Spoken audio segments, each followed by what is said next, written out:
بسم اللہ الرحمن الرحیم۔ ایک دفعہ حضرت عیسیٰ علیہ السلام اپنے شاگرد کے ساتھ ایک سفر پر جا رہے تھے۔ راستے میں ایک جگہ آرام کے گھر سے رکے۔ شاگرد سے پوچھا، تمہاری جیب میں کچھ ہے؟ شاگرد نے جواب دیا، جی میرے پاس 2 درہم ہیں۔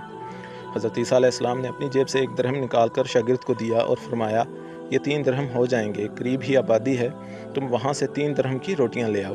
شاگرد چلا گیا اور راستے میں واپس آتے ہوئے سوچنے لگا، حضرت عیسیٰ نے تو 1 درہم دیا تھا اور 2 درہم میرے تھے، جبکہ روٹیاں 3 ہیں۔ ان میں سے آدھی روٹیاں حضرت عیسیٰ کھا جائیں گے اور آدھی روٹیاں مجھے ملے گی، لہٰذا بہتر ہے 1 روٹی میں پہلے ہی کھا لوں۔ چنانچہ اس نے راستے میں ہی 1 روٹی کھا لی اور باقی 2 روٹیاں لے کر حضرت عیسیٰ کے پاس پہنچا۔ حضرت عیسیٰ اور شاگرد نے جب کھانا کھا لیا تو حضرت عیسیٰ نے شاگرد سے پوچھا کہ 3 درہم کی کتنی روٹیاں ملی تھیں؟ شاگرد نے جواب دیا، اے اللہ کے نبی، 2 روٹیاں ملی تھیں، ایک آپ نے کھائی اور ایک میں نے کھائی۔ حضرت عیسیٰ خاموش ہو گئے۔ کچھ دیر بعد وہاں سے روانہ ہو گئے۔ راستے میں ایک دریا آیا۔ شاگرد نے حیران ہو کر پوچھا، اے اللہ کے نبی، ہم دریا عبور کیسے کریں گے جبکہ یہاں تو کوئی کشتی بھی نظر نہیں آ رہی؟ حضرت عیسیٰ نے فرمایا، گھبراؤ مت، میں آگے چلوں گا، تم میرا دامن پکڑ کر پیچھے چلتے آنا، خدا نے چاہا تو ہم دریا پار کر لیں گے۔ چنانچہ حضرت عیسیٰ نے دریا میں قدم رکھا اور شاگرد نے بھی ان کا دامن تھام لیا۔ اللہ کے حکم سے آپ نے دریا اس طرح عبور کر لیا کہ آپ کے پاؤں بھی گیلے نہ ہوئے۔ شاگرد نے یہ دیکھ کر کہا، میری ہزاروں جانیں آپ پر قربان، آپ جیسا صاحب اعجاز نبی پہلے کبھی مابعوث نہ ہوا۔ حضرت عیسیٰ نے فرمایا، یہ معجزہ دیکھ کر تیرے ایمان میں کچھ اضافہ ہوا؟ شاگرد نے جواب دیا، جی ہاں، میرا دل نور سے بھر گیا۔ پھر حضرت عیسیٰ نے فرمایا، اگر تمہارا دل نورانی ہو چکا تو بتاؤ روٹیاں کتنی تھیں؟ شاگرد نے جواب دیا، اے اللہ کے نبی، روٹیاں صرف 2 ہی تھیں۔ پھر حضرت عیسیٰ وہاں سے آگے چل دیے۔ راستے میں ہرنوں کا ایک گول گزر رہا تھا۔ حضرت عیسیٰ نے ایک ہرن کو اشارہ کیا تو وہ آپ کے پاس چلا آیا۔ آپ نے اسے ذبح کر کے اس کا گوشت کھایا اور شاگرد کو بھی کھلایا۔ جب دونوں گوشت کھا چکے تو حضرت عیسیٰ علیہ السلام نے اس کی کھال پر ٹھوکر مار کر کہا کہ اللہ کے حکم سے زندہ ہو جا۔ ہرن زندہ ہو گیا اور واپس دوسرے ہرنوں میں جا ملا۔ شاگرد یہ معجزہ دیکھ کر حیران ہو گیا، کہنے لگا، اللہ کا شکر ہے جس نے مجھے آپ جیسا نبی اور استاد عطا فرمایا۔ حضرت عیسیٰ نے فرمایا، یہ معجزہ دیکھ کر تمہارے ایمان میں کچھ اضافہ ہوا؟ شاگرد نے کہا، اللہ کے نبی، میرا ایمان پہلے سے دگنا ہو چکا۔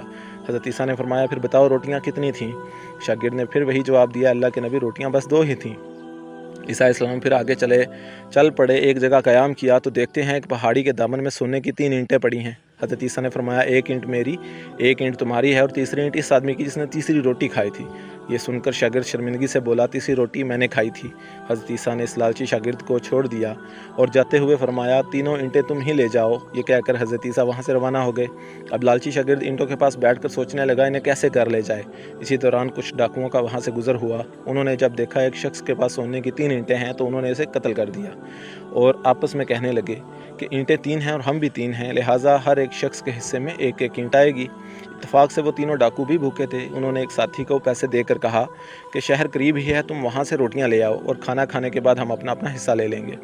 چنانچہ وہ شخص روٹیاں لینے گیا اور دل میں سوچنے لگا، اگر میں روٹیوں میں زہر ملا دوں تو باقی دونوں ساتھی مر جائیں گے، وہ 3 اینٹوں کا اکیلا مالک بن جائے گا۔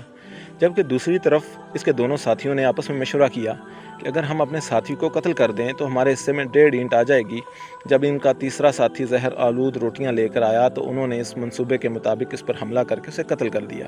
قتل کرنے کے بعد انہوں نے خوشی میں سوچا کہ اب کھانا کھا لیں، ہمیں کھانا بھی زیادہ مل گیا اور سونا بھی۔ پھر جب انہوں نے روٹیاں کھائیں تو وہ دونوں بھی زہر کی وجہ سے مر گئے۔ پھر جب واپسی پر حضرت عیسیٰ اسی راستے سے گزرے تو دیکھا کہ اینٹیں ویسی کی ویسی رکھی ہیں جبکہ پاس 4 لاشیں پڑی ہیں۔ آپ نے یہ دیکھ کر ٹھنڈی سانس بھری اور پھر فرمایا، دنیا اپنے چاہنے والوں کے ساتھ یہی سلوک کرتی ہے۔ والسلام۔